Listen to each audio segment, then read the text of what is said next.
Selamat sore, adik-adik sekalian. Ya, semuanya sudah bergabung ya di ruang Zoom ini. Ya, pertemuan kita kali ini adalah pada mata kuliah asesmen dan evaluasi pembelajaran. Di sini saya lihat adik-adik banyak yang baru ya, mungkin mahasiswa alih kredit ya, karena sebelumnya saya memang mengajar ya di kelas ini di mata kuliah Landasan Pendidikan semester 1 dulu.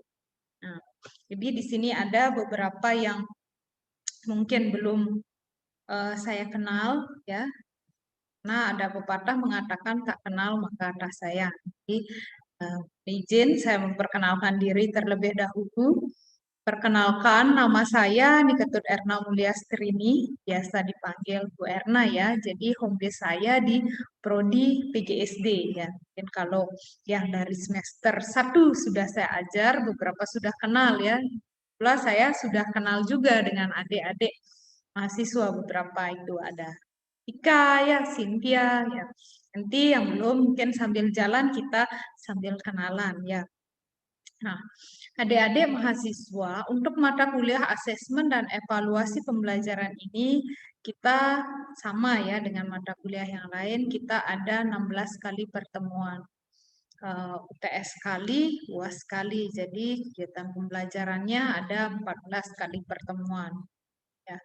Nah, situasi masih seperti ini, jadi proses pembelajarannya sementara masih daring kita lakukan ya.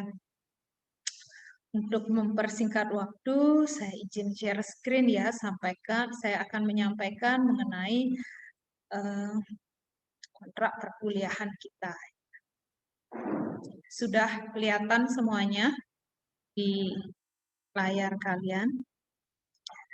Ini adalah kontrak perkuliahan untuk mata kuliah asesmen dan evaluasi pembelajaran ya. Jadi kita ada 16 kali pertemuan. Tugasnya juga akan ada tugas individu, tugas kelompok. Ya. Ini. Di pertemuan pertama, kita akan mengkaji mengenai terminologi dalam penilaian pembelajaran dan juga tujuan dan fungsi penilaian dan pembelajaran. Ya. Nanti kita diskusikan ya. Jadi kita cermati dulu bersama-sama untuk pokok bahasannya ya, bahan kajiannya. Pertemuan kedua, kita akan mengkaji mengenai isu-isu objektivitas dan subjektivitas dalam penilaian pembelajaran. Dan juga kita sampai pada penilaian individu dan kelompok. Selanjutnya di pertemuan 3 kita akan mengkaji mengenai penilaian sumatif dan formatif. Selanjutnya pada pendekatan dan teknik penilaian. Di pertemuan 4 kita sudah masuk ke dalam taksonomi pembelajaran. Jadi kita menggunakan taksonomi Bloom ya. Ya, pertemuan 5 kita mengkaji mengenai taksonomi belajar oleh Anderson dan Cradwell ya. Jadi ini adalah revisi dari Bloom taksonomi. Di pertemuan 6 sesuai kalender akademik kita akan melakukan ujian tengah semester ya. Nanti seperti apa teknisnya menjelang UTS kita akan berikan penegasan kembali ya. Nah, pertemuan 7 sampai 8 ini setelah UTS ya, kita akan lanjutkan mengenai contoh-contoh instrumen penilaian pembelajaran hingga pada mendesain rencana penilaian melalui pembuatan kisi-kisi instrumen. Di pertemuan 9 sampai 11 ini kita akan mulai mengembangkan instrumen penilaian pembelajaran berdasarkan kisi-kisinya. Pertemuan 12 kita akan mengkaji validitas isi, kemudian validitas empiris dan sebagainya. Jadi kita nanti sambil diskusi juga ya.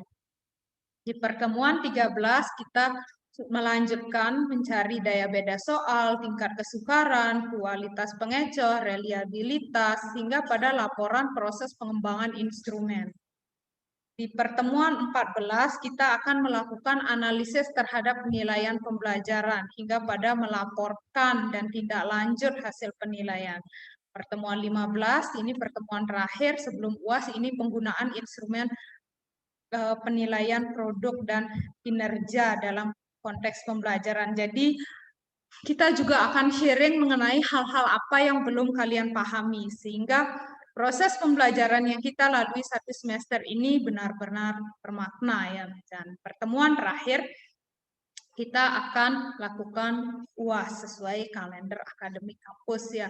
Nah, selanjutnya ini akan saya share di grup kelas kalian dan juga di e-learning ya nantinya untuk kontrak perkuliahan kita agar kalian juga bisa menyiapkan bahannya. Kemudian saya ada beberapa referensi sudah juga saya share di LMS ya. Sementara itu untuk deskripsi umumnya. Secara umum kita akan kaji dulu sedikit topik-topik bahasan itu seperti apa ya. Kalau tadi saya generalisasi semuanya, sekarang kita fokuskan pada aspek-aspek apa saja yang akan kita kaji agar memudahkan proses pembelajaran kalian. Seperti itu. Ya, sekarang adik-adik silakan akses LMS-nya ya. Di sana sudah ada topik apa saja yang harus kita diskusikan ya. Jadi selamat belajar semuanya, semoga sukses. Terima kasih.